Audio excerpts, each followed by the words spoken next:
महर्षि पतंजलि ने कहा कि भाई हमें किसी से अलग हुए हैं।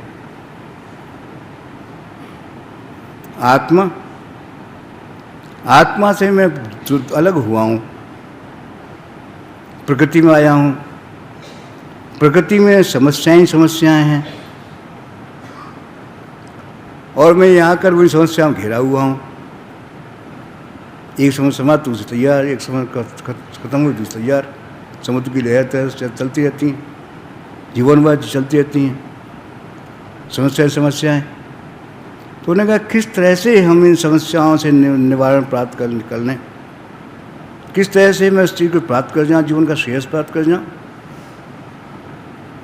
उन्होंने एक स्टैंडर्ड रखा, जीवन कैसा हो। उन्होंने 5 चीज़ रखी, सत्य, अहिंसा, अस्तेय, ब्रह्मचर्य और अपरग्रह। ये 5 गुण मुझ में आ जाएं, सत्य बढ़ जाए मेरे अंदर, दोहरा जीवन नहीं, हूँ कुछ दिखा रहा हूँ कुछ, वो भी नहीं रहना चाहिए।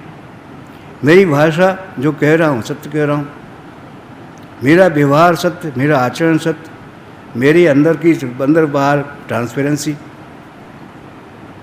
सत्य हो जाए। अहिंसा, किसी का दिल नहीं दुखाना है, मेरी वाणी मीठी हो, छोटों से प्रेम करूं, बड़ों का सम्मान करूं, प्रेम से बोलूं सबसे, तो किसी को दुख नहीं होगा। अस्तेय, जो मेरे पास है संतुष्ट हूँ, मुझे की ज़रूरत नहीं कि उन पर इतना है, कार है, उन पर है, भाई उनकी ठीक है, मेरे इतने बहुत है मेरे लिए। ये संतुष्टि जीवन में आ जाए। चोरी की इच्छा नहीं हो, किसी और के धन की इच्छा नहीं हो, किसी और से आकांक्षा नहीं हो। ब्रह्मचर्य, इसी आनंद परमात्मा के ध्यान में निमग्न रहूँ अपना, और ज़्यादा संग्रह भी नहीं करूँ। ये मुझ में स्वतः ही आ जाएं। आज मैं प्रयास करता हूँ सत्य बोलने का, आज मैं प्रयास करता हूँ, मेरी कोई इच्छा पैदा नहीं हो, लेकिन वो आती। क्या ऐसा भी हो सकता है कि मैं जो बोलूँ सत्य ही हो, मैं बोलूँ प्रिय हो?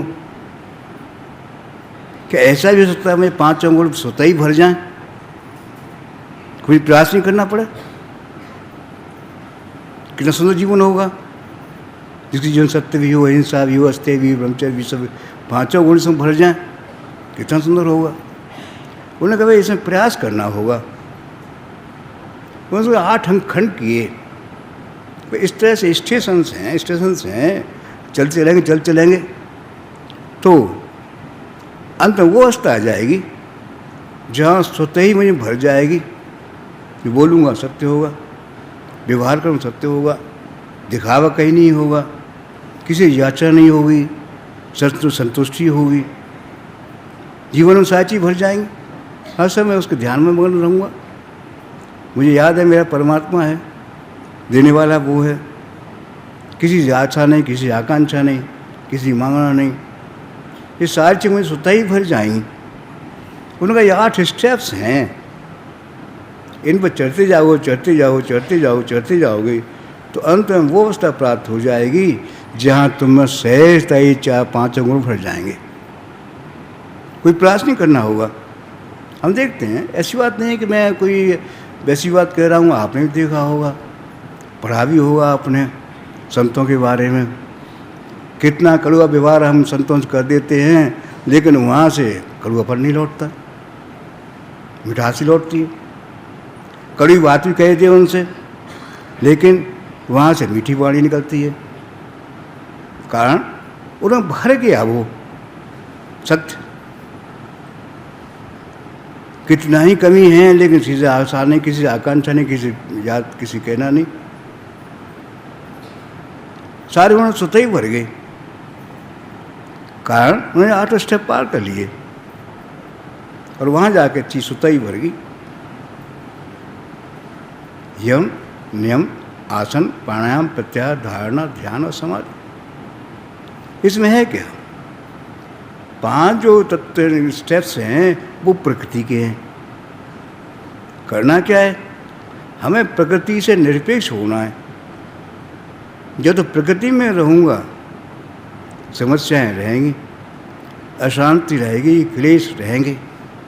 चाहे मैं कितना ही प्रयास करूँ, कितना ही धन कमा लूँ, कितना ही कुछ कर लूँ, लेकिन ये कामनाएं खत्म नहीं होंगी, क्योंकि प्रकृति का स्वभाव है, इसका स्वभाव है।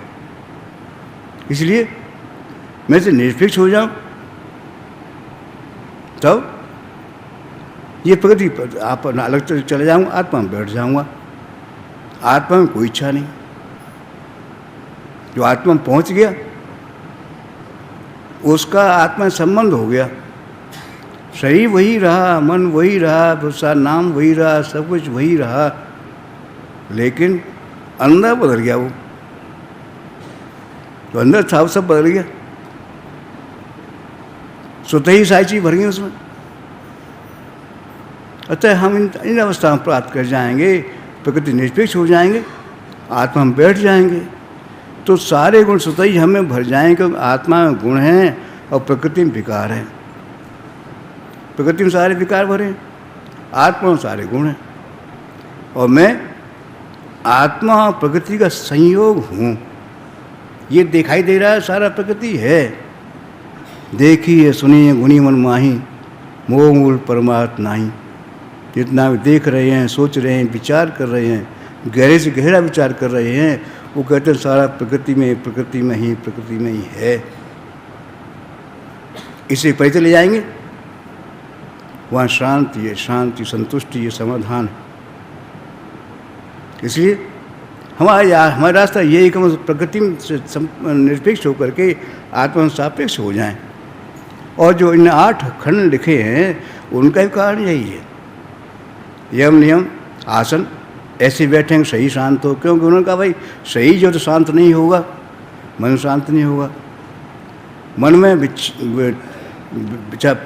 वृत्तियाँ आती रहती हैं, वृत्तियाँ शांत हो जाएंगी तो धीरे आप बाहर हो जाएंगे। प्रकृति में ये हैं, वृत्तियाँ हैं, वृत्तियाँ शांत हो जाएं। उन्होंने कहा योग चित्त निरोध, वृत्तियाँ शांत हो जाएंगी तो आपका योग में संयोग हो जाएगा आपसे। किससे? जिससे मेरा वियोग हुआ है। मेरा वियोग किससे हुआ है? आत्मा से। आत्मा में जुड़ गया तो मेरा संयोग आत्मा से हो गया, मैं आत्मा में बैठ गया। वहाँ बैठने से क्या होगा? मैं जानूंगा वास्तव में मैं ये हूँ, वो नहीं था जो कल तक देख रहा था। कल तक देख रहा था मेरी छाया थी, मैं वास्तव में अब ये हूँ जो आत्मा में देख रहा हूँ, ये मैं हूँ। तब उसमें 5 गुण भरे होंगे, उसकी वाणी मिठास होगी स्वतः ही, उसका व्यवहार सुंदर होगा, क्योंकि उसमें ये प्रकृति स्वयं उस प्रकृति चला गया, आत्मा में बैठ गया, वहाँ चीज़ है ही नहीं। इसलिए हमें करना क्या है? आत्मा में प्रवेश करना है, पर निरपेक्ष होना है। इसके कई उपाय हैं, लेकिन जैसे हम जानते हैं विज्ञान का युग है, विज्ञान बहुत नई खोजें हुई, जीवन और सरल सहज हो गया। ऐसे अध्यात्म में खोज हुई, उन्होंने कहा भाई आवश्यक नहीं कि आप ये 8 अंगों को पार करो, किसी गोद में आप बैठ जाओ। आप गंगा स्नान करने जाते हैं, आप यहाँ से बस में जाएंगे, कार में जाएंगे, ट्रेन में जाएंगे, उतरेंगे, चढ़ेंगे, वहाँ घाटों पर उतरेंगे, चढ़ेंगे, लेकिन एक बालक माँ गोद में बैठा है, माँ गोद में ले जा रही है। न बालक को मालूम ट्रेन में है, न बालक को पता कार में किस में है, माँ गोद में है। माँ ले गई, न तो घाट तन चढ़ने पड़े, माँ गोद में ले गई, गोद में स्नान करा लाई। ऐसे हम भी किसी गोद में बैठ जाएं, कि समर्थ गोद में बैठ जाएं, तो हमें सारे कुछ भी नहीं करना होगा। ये सरलतम उपाय संतों ने ढूंढा कि भाई ये करना क्या है, किसी की गोद में बैठ जाएं। बात ऐसी नहीं कह रहा, सिद्धांती बात कह रहा हूँ आपसे। गीता आप पढ़ते हैं, अर्जुन मोहग्रस्त है, प्रकृति में है, बहुत से प्रश्न लिए हुए हैं, समाधान करते हैं लेकिन फिर प्रश्न बन जाता है, समाधान करते हैं फिर प्रश्न बन जाता है। 70 अध्याय तो यही चलता है। अंत में कहता है मैं कृष्ण करूं क्या, मुझे क्या करना है? तब वो कहते हैं एक काम कर, तू मेरी गोद में आ जा। कोई और उपाय है इसका नहीं है। तो कहते निकलने का एक ही उपाय है, तू मेरी गोद में आ जा। मन मना भव मद भक्तो मध्याजी माम नमस्कार। अपने को मुझे दे दे, सौंप दे मुझे। सब धर्मान प्रत्यज्य मामेकम शरणम व्रज। धर्म क्या है, अधर्म क्या है, क्या करना है, क्या नहीं करना है, कुछ मत सोच, तू मेरी गोद में आ जा। मैं जानता हूँ धर्म क्या है, मेरी गोद में आ जाएगा, धर्म तो अपने स्वतः भर जाएगा तुझमें। बस यही हमें करना। हमारे गुरु ने यही चीज़ दी, बोले भाई हमारी गोद में आ जाओ तुम। हम तो अपनी गोद में ले लेते हैं। तुम्हें कुछ भी नहीं करना होगा, न यम करना होगा, न नियम करना होगा, न आसन करना होगा, न प्राणायाम करना होगा, कुछ भी करना होगा। करना क्या है, मेरी गोद में आ जाओ।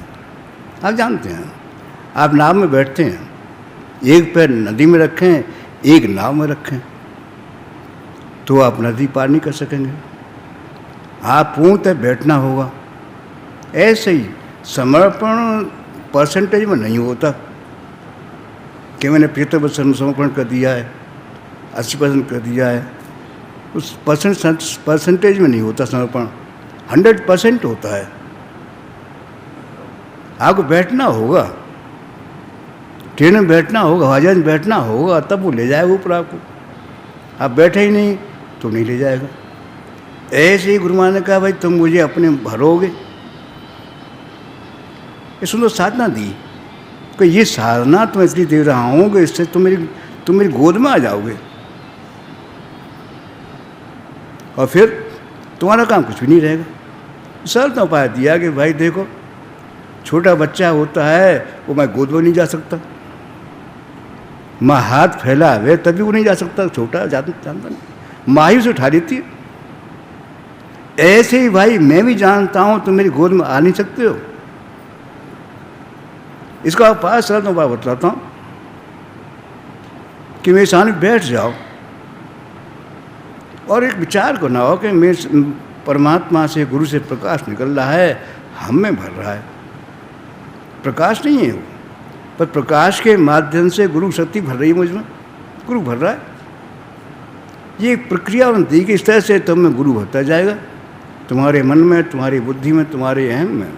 इस दिन वो आवाज सब में आप में पूर्ण तरह गुरु भर जाएगा। आप नहीं रहेंगे, ये मैं नहीं रहेगा, काम को लोभ मोह नहीं रहेंगे, जितनी चीज़ें निकलती चली जाएंगी। जैसे एक घड़े में पानी भरा है, अब मिट्टी लाते हैं, पानी निकलता जाएगा। ये सब वो आवेगा जहाँ मिट्टी होगी पानी निकल जाएगा सब। ऐसे ही धीरे धीरे करते करते करते करते मुझे गुरु भरता जाएगा। मेरे सारे विचार गुरु में जुड़ते जाएंगे।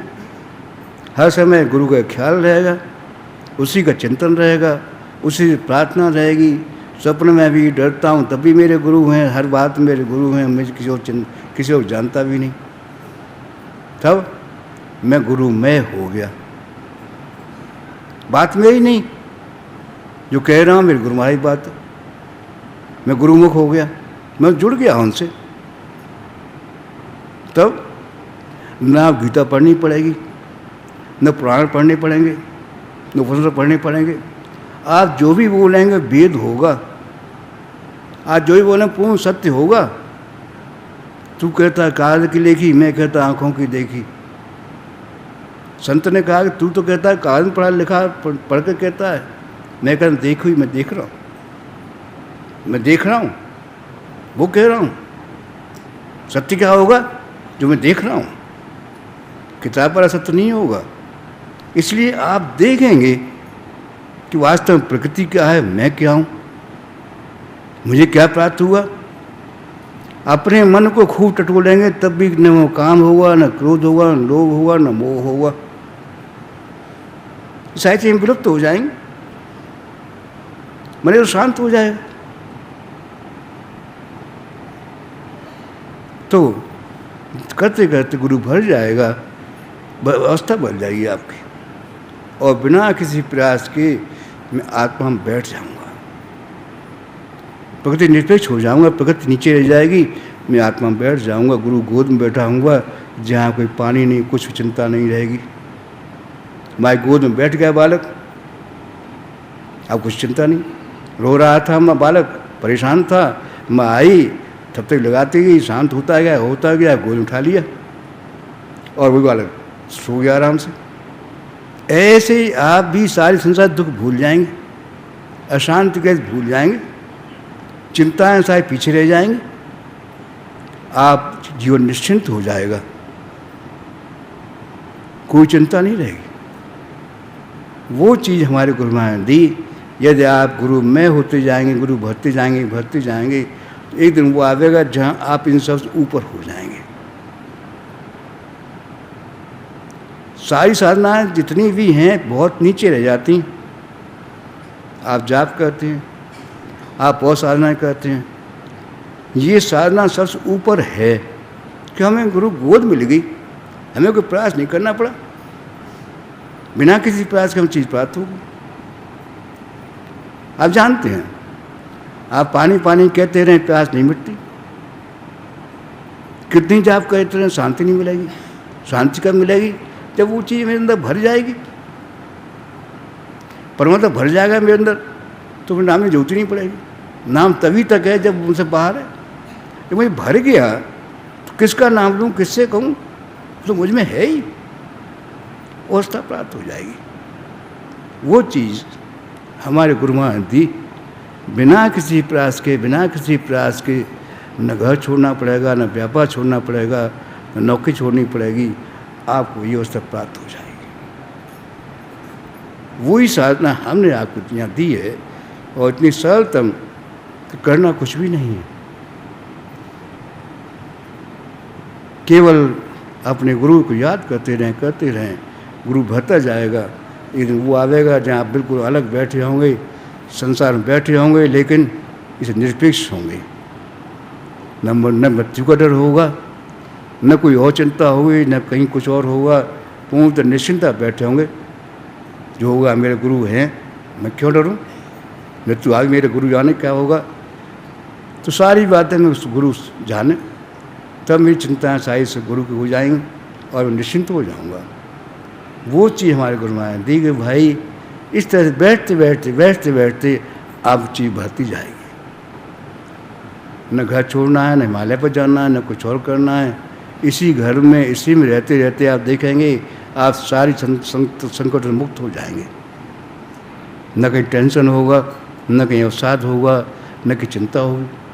ये विश्वास होगा मेरा गुरु मेरे साथ है, मुझे क्या चिंता है किसी की। कहीं जा रहा हूँ, मेरा गुरु मेरे साथ है। अरे मेरी मौत हो जाएगी, नहीं मेरे बच्चे रहेंगे, बच्चों के लिए गुरु मिलेगा। गुरु नहीं जाना, गुरु हमेशा रहना है। इसलिए चिंता करता हूँ, बच्चों को इतना कर दूँ, सही बच्चों ऐसा कर दूँ। अरे भाई बच्चों के परमात्मा है, वो उन्हें देगा। उन्हें विश्वास भर दूँ, भाई परमात्मा देगा, मैंने भी इकट्ठा नहीं किया है और तुम भी इकट्ठा मत करना, लेकिन आगे तुम देखो जीवन सुंदर हो जाएगा तुम्हारा। वो चीज़ दी गुरु महाराज ने। न हृदय संग्रह करना है, न कुछ और करना है, इसी जीवन में शांति प्राप्त कर जाएंगे।